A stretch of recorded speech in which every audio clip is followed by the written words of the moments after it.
Bangkok's second airport, Don Muang, is due to be partially closed from the 29th of January through to the 2nd of February, as the runway is modernised and repaired. Anyone booking for those dates may be advised to fly from the main airport, as delays are predicted for the Don by the airport chief himself. Wild elephants are believed to have pulled a man from a small hut in a Chachoengsao pineapple field and stomped him to death. The 73-year-old was discovered by neighbours. Normally the wild ones keep within the elephant conservation area, but they'd hit the town for food before the attack and already fled back into the forest by the time authorities were informed.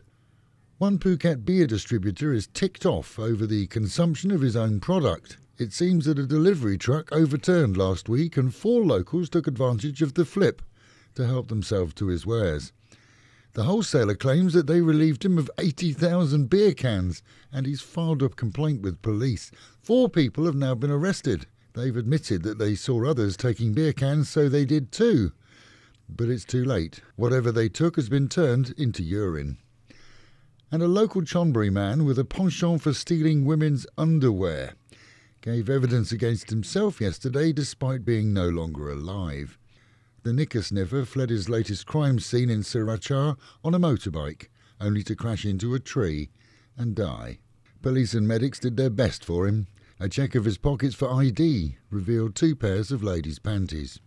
Meanwhile, at home and in Pattaya, a 48-year-old tourist is the latest to relate claims against foreigners here, dressing up and claiming to be police.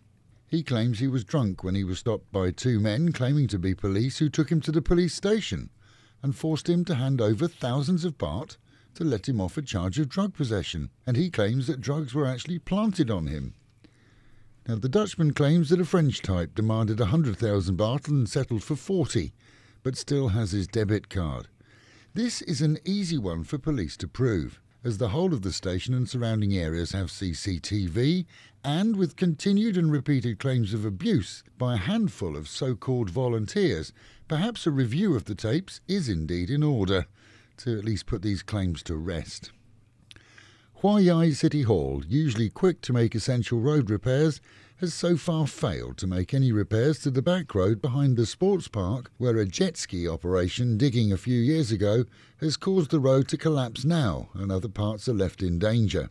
In addition to the road being used by trucks, the exact portion of the road will see heavy traffic in 3 weeks when the sports area hosts Burapa Bike Week. All of the hardcore under the road washed away after a jet ski operation dug out the land adjacent to the road for their own use. A third of the width of the highway is now broken and has collapsed. And with the Met Office promising highs today of around 32, dropping down to 22, and another overcast day, that is the local and national news from Fabulous 103 FM, keeping you in touch with Thailand and, of course, Pattaya, the city of fun.